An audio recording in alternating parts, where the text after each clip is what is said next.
Oi, hoje eu tô aqui para falar sobre mais um evento, e dessa vez mais do que nunca, um evento que faz muito sentido com o que eu faço aqui. Então, semana passada rolou o Adobe Max. Mas basicamente o que é o Adobe Max? Adobe Max é um evento da Adobe para falar sobre novas features, sobre novas ferramentas dentro dos softwares da Adobe e também anunciar novos softwares.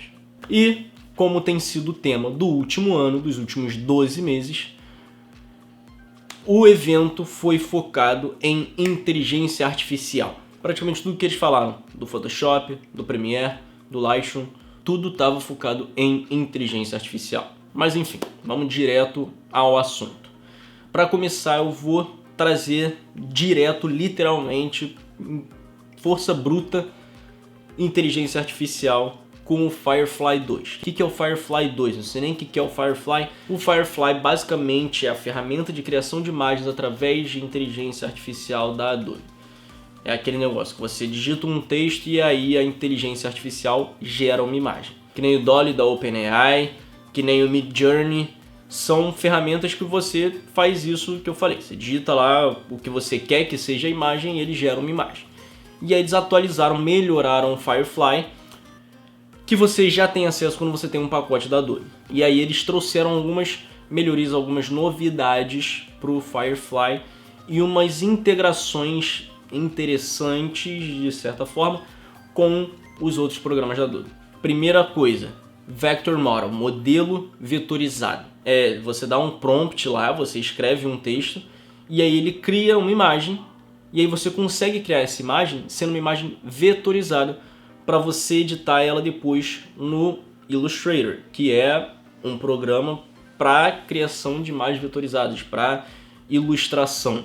A outra coisa é o Design Model, o modelo de design, que basicamente é uma imagem completamente editável. Você pede para ele criar uma imagem, ele cria e você pode editar toda a imagem por completo, dentro do Photoshop, do Illustrator, onde você quiser. Que vai um pouco nessa pegada do modelo vetorizado. É mais ou menos a mesma coisa, só que ao invés de você mexer lá nas curvas da imagem para você deixar de algum formato específico, você mexe em camadas, etc. Enfim. E eles também mostraram outras duas ferramentas de criação de imagem. Que na primeira você basicamente desenha como você quer que a imagem pareça.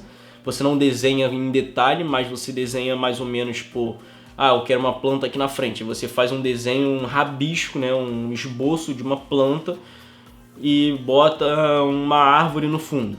E aí você faz esse desenho básico, esse esboço, esse rabisco, e o Firefly vai entender o que você quer e vai traduzir aquilo ali para uma imagem gerada. A outra ferramenta é você enviar uma imagem de referência. Então, se você tem uma foto, por exemplo, ou alguma outra ilustração, você pode fazer o upload de uma foto, de uma imagem, para o Firefly e aí usar essa imagem como referência para o que você quiser fazer. Então eles mostraram um exemplo de uma pessoa de costas, uma foto de uma pessoa de costas na beirada de um prédio, eu acho, com os braços apoiados assim, e a vista da cidade ao fundo. E aí o Firefly foi e criou uma imagem baseada nessa referência. Outras duas ferramentas que eles falaram são com relação a vídeo, que basicamente você pode transformar texto em vídeo agora, então você digita lá um texto e você transforma em vídeo. E a outra coisa com relação a vídeo é transformar uma imagem parada em um vídeo. E no exemplo eles mostraram uma imagem de um elefante e eles botaram um movimentozinho. Eu acho que por enquanto vai funcionar mais para você fazer um GIF, para ter alguma animação ali naquela imagem, mas não vai ser nada muito elaborado, é só um plano básico baseado naquela imagem que você botou. E uma coisa que eu achei um pouco mais interessante, porque é uma coisa que vai para cada usuário, para cada pessoa, para cada empresa que usar essa funcionalidade, que é você ter um modelo privado para você treinar. Então você vai enviar várias imagens para você treinar o Firefly baseado no que você está dando para ele. E aí você vai criar uma imagem baseada naquilo que você deu. Então você sabe de onde a inteligência artificial está tirando a inspiração dela. E agora eu vou passar pelo Illustrator, porque é um programa que eu não uso muito, mas eles mostraram umas coisas que eu achei interessantes, outras que eu fiquei com um pouco o pé atrás, e eu quero passar sobre o que eles falaram aqui. Uma ferramenta que eu achei bem interessante é a ferramenta Retype, que basicamente seria redigitar. Que você pega lá uma imagem, que você tem um texto, você seleciona o texto e ele automaticamente, dentro do programa, consegue identificar a fonte, por exemplo, daquele texto. E além de você poder identificar a fonte, você consegue também editar esse texto. Eles mostraram um exemplo lá em uma imagem que tinha um texto lá, Califórnia, que estava escrito, e aí eles selecionaram, mostrou lá a fonte que estava sendo usada e algumas sugestões de fonte que você poderia usar para substituir aquela fonte ali. E aí tinha uma opção para você editar o texto, você clicava e você conseguia digitar o que você quisesse. E aquele Califórnia ele sumia e virava o que você digitou.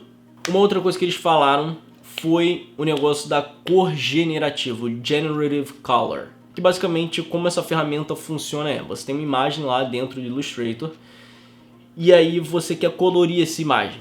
Você vai lá, digita o estilo de cor que você quer e ele literalmente cria uma paleta de cores e colore toda a imagem para você. Agora eles lançaram isso oficialmente, já não é mais um beta, agora está lançado. E eles também falaram sobre Generative AI, que é a inteligência artificial criadora, digamos assim, dentro do Illustrator. Que, como eu disse lá atrás no Firefly, você consegue criar imagens vetorizadas. E dentro do Illustrator ele vai criar automaticamente imagens vetorizadas. E você tem 4 opções de tipos de imagem que você pode criar. A primeira é um objeto, é um subject, que você pode botar, por exemplo, a cabeça de um tigre. A segunda opção é uma cena. Lá eles usaram um exemplo de criar um deserto, uma imagem de um deserto. A terceira é um ícone. Eu não lembro deles terem mostrado essa do ícone. Eles mostraram 2 primeiras e mostraram a que eu vou falar agora, que é de padrão. Que aí você pede para ele criar um padrão e aí você pode editar esse padrão conforme você quiser. E aí uma coisa que eu achei interessante, quando eles mostraram criando uma cena, você tinha lá uma cena criada e aí você pode usar um negócio que eles chamaram de Style Pick, que basicamente você tem lá uma imagem criada pelo Illustrator e aí você tem uma outra imagem que é uma arte sua. E aí você vai, seleciona lá o Style Picker, clica na sua imagem para ter o seu estilo e aí aquela imagem que ele criou ele vai traduzir para o seu estilo. Aí agora eu vou falar do Photoshop, que basicamente tem 4 ferramentas bem interessantes que eles falaram que eu quero experimentar aqui futuramente. As 2 primeiras são de AI gerativa, geradora, criadora, enfim, não sei como que fica a tradução ainda em português, mas de inteligência artificial, basicamente. Que a primeira é uma coisa que já tem sido pauta em vários programas, vários workshops, vários eventos, que é o preenchimento gerador, o Generative Fill.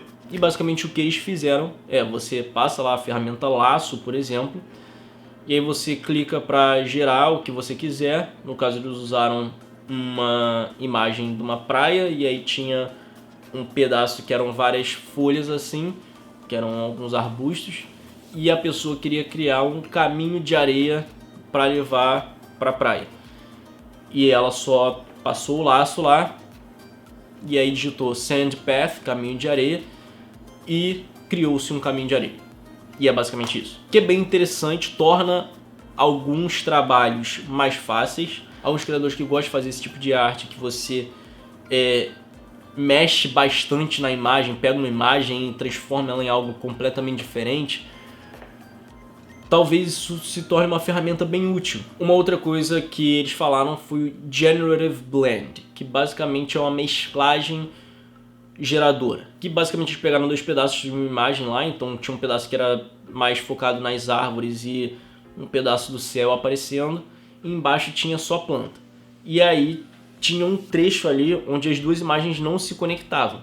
E basicamente o que a pessoa fez foi selecionar esse espaço que estava vazio e pedir para gerar usando mesclagem. E aí o Photoshop criou ali um pouco de imagem para juntar essas 2 imagens que eles tinham ali. No Premiere tiveram algumas coisas bem interessantes. O que foi meio que o foco foi a edição baseada em texto, que basicamente o Premiere já tem uma ferramenta de transcrever texto, transcrever vídeo no caso. Então ele pega lá o vídeo, ele entende o que aquela pessoa está falando e transcreve em um texto. E basicamente o que ele tem agora você tem uma aba lá dentro da aba de texto, que ele já faz isso automaticamente, e você pode editar através desse texto. Deixa eu explicar um pouco melhor. Então, por exemplo, se você sabe que tem uma fala que aquela pessoa ali falou, que você quer botar dentro do vídeo, você tem uma barrinha de pesquisa, você pesquisa a palavra que a pessoa falou, a frase que a pessoa falou, vai te levar para onde tiver esse texto, você simplesmente seleciona o texto e aí ele faz o clipe para você. E a última coisa que eu queria falar sobre essa parte da ferramenta de texto é que agora ele consegue remover palavras de preenchimento, né? Que não são palavras, são aqueles gags. E aí o Premiere agora consegue identificar isso e você consegue remover todas essas palavras de preenchimento. Então o que ele faz, ele é só fazer um jump cut. Então sempre que você tiver ali uma palavra, uma expressão de preenchimento, ele vai cortar, vai remover aquilo ali, vai juntar as outras duas partes e aí você vai ter pequenos cortes ali, só que você consegue ver ali, se você tiver um movimento maior, você vai conseguir identificar esse corte. Então ainda é uma ferramenta que vai ser necessário um trabalho ainda, eles vão precisar ainda identificar como que eles vão fazer, se eles vão só tirar o som futuramente, ou se eles vão fazer um morph cut para deixar mais suave a transição no corte ali, enfim. Isso aí é um trabalho para Adobe, não para mim. Uma outra coisa que eu achei interessante foi um modo de redução de ruído melhorado, que basicamente lá na aba de som essencial a gente tem como identificar diálogo, trilha, efeitos sonoros, enfim. E aí o que tem agora é você tendo um diálogo onde você tem um ruído, você simplesmente clica lá para melhorar, vai estar lá em Enhance, você clica lá e aí ele faz o trabalho para você. Num som um pouco mais ruidoso, vai acabar ficando com um aspecto mais robotizado, vai ficar com aquele aspecto ruim. Mas dependendo, se for só um ruído básico, que você tem ali uma frequência muito baixa, uma frequência muito alta, talvez ele consiga fazer isso de forma excelente. E basicamente é isso. Eles falaram também do Adobe Express, mas não acho que seja muito interessante aqui. A maioria das coisas é com relação a outras coisas que eu já falei, do Adobe Firefly, do Photoshop, do Illustrator, enfim. Se você gostou, não esquece de curtir aqui embaixo. Se inscreve e ativa o sininho para você não perder nenhum vídeo. Comenta aí algum tema que você quer que eu traga aqui no canal. Se você quiser que eu traga essas ferramentas que eu falei aqui em forma de tutoriais, comenta aí. Eu provavelmente já vou trazer algumas delas que eu acho bem interessante. Mas se você quiser que eu traga algumas outras, pode falar, fala qual que você quer, né? Que aí eu faço um tutorial sobre. Mas é isso. Eu espero que vocês tenham gostado. E até o próximo vídeo.